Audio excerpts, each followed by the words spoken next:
એક વાત એ છે કે ગોપાલ ઇટાલિયા હવે વિધાનસભામાં જોવા મળશે તો તેનાથી તકલીફ કોને થઈ શકે, બીજેપીને કે પછી કોંગ્રેસને?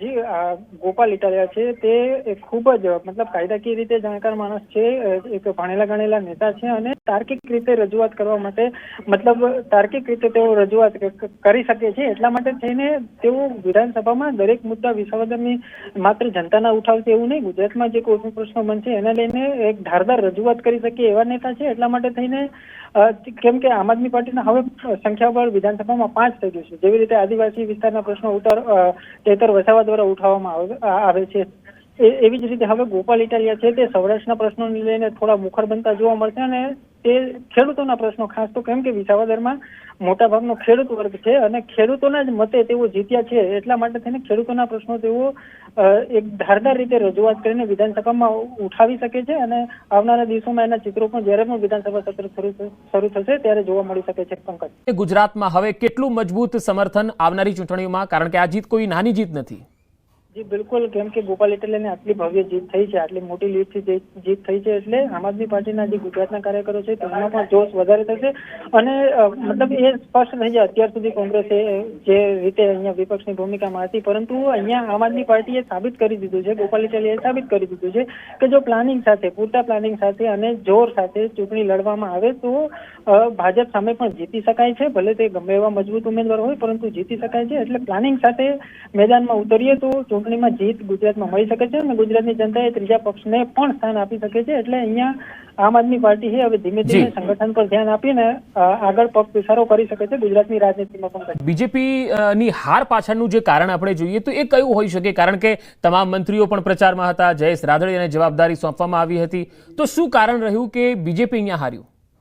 જે પણ ત્યાંના લોકો સાથે વાત થઈ છે અથવા તો નિષ્ણાતો સાથે વાત થઈ છે, ત્યાં એવું માનવામાં આવી રહ્યું છે કે અહીંયા જે વિસાવદરનું પરિણામો છે તે ભાજપની હાર નથી, પરંતુ કિરીટ પટેલ પર જે પ્રકારે આરોપ લાગ્યા, ભલે એ સિદ્ધ નથી થયા, પરંતુ જે પ્રમાણે સહકારી માળખામાં કૌભાંડના જે આરોપો લાગ્યા છે એ એક કારણભૂત હોઈ શકે. બીજા નંબરમાં જે હર્ષદ રીબડિયા અને ભૂપત ભાયાણી કે જેઓ ભલે ભાજપની સાથે હતા પરંતુ ત્યારે નિષ્ણાતો એવું માની રહ્યા છે કે તેઓ સાયલેન્ટ બની ગયા હતા. બીજા નંબરમાં ત્યાં જે બીજી એક વોટ બેંક છે તે આહિર મતદારો છે અને જવાહર ચાવડા ઘણા લાંબા સમયથી કિરીટ પર્ટિક્યુલર ભાજપથી નહીં પરંતુ કિરીટ પટેલથી નારાજ ચાલી રહ્યા હતા, એટલે તેઓ પણ નિષ્ક્રિય રહ્યા. એટલે આ ત્રણ જે ત્યાંના જે મોટા લેવલે તે મોટા નેતાઓ ભલે પાર્ટી સામે કોઈ બળવો ના કર્યો, પાર્ટી વિરોધની કામગીરી ના કર્યું, પરંતુ જે કરવું જોઈએ મતલબ કમ અને તેઓ પ્રચારમાં જોડાયા અને એટલું જોર ન લગાવ્યું હોય અને એટલા માટે થઈને આવા પરિણામો ભાજપે ખાસ કરીને કિરીટ પટેલે જોવા પડ્યા હોય એવું લાગી રહ્યું છે.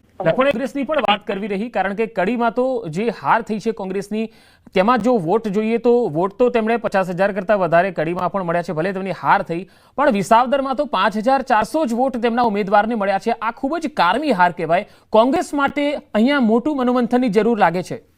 મને લાગે છે પંકજ કે કોંગ્રેસની વાત કદાચ આપણે કરી રહ્યા છે પરંતુ વિસાવદરની જનતાએ તેને ધ્યાનમાં જ ના લીધી હોય તેના ઉમેદવારને એવું લાગી રહ્યું છે, કેમ કે 1.5 લાખ મતમાંથી માત્ર 5,491 મત કોંગ્રેસના ઉમેદવાર નીતિન રાણપરિયાને મળ્યા છે, જે નહીવત છે. લગભગ 3.5% આસપાસના મત કોંગ્રેસને મળ્યા છે. એટલે એવું પણ કહી શકાય કે કોંગ્રેસના જે વિસાવદર મત વિસ્તારના કાર્યકરો છે એને પણ નીતિન રાણપરિયાને મત આપ્યા છે કે નહીં એક સવાલ થઈ જાય. પરંતુ જે કોંગ્રેસનું પ્રદર્શન રહ્યું છે ત્યાં ખૂબ જ ખરાબ રહ્યું છે અને જે શરૂઆતથી જોવામાં આવી રહ્યું હતું કે એને માત્ર લડવા ખાતર અહીંયા ઉમેદવાર ઉભા રાખ્યા હોય એ પ્રકારની સ્થિતિ હતી. ના પ્રચારમાં તેવું એટલું જોર અજમાવ્યું કે ના કોઈ પણ મુદ્દાઓ લોકો સુધી લઈ જવા માટે એટલું મન અપનાવ્યું. એટલા માટે થઈને જ એના પરિણામોમાં નિરાશાજનક સ્થિતિ જોવા મળી રહી છે. બીજી તરફ આમ આદમી પાર્ટી અને ગોપાલ ઇટાલિયાએ શરૂઆતથી જ્યારથી ગોપાલ ઇટાલિયાને ઉમેદવાર જાહેર કર્યા ત્યારથી જ તેઓ વિસાવદર, ભેસાણ અને જૂનાગઢના ગામડાઓ ખૂંદતા હતા અને તે હાલ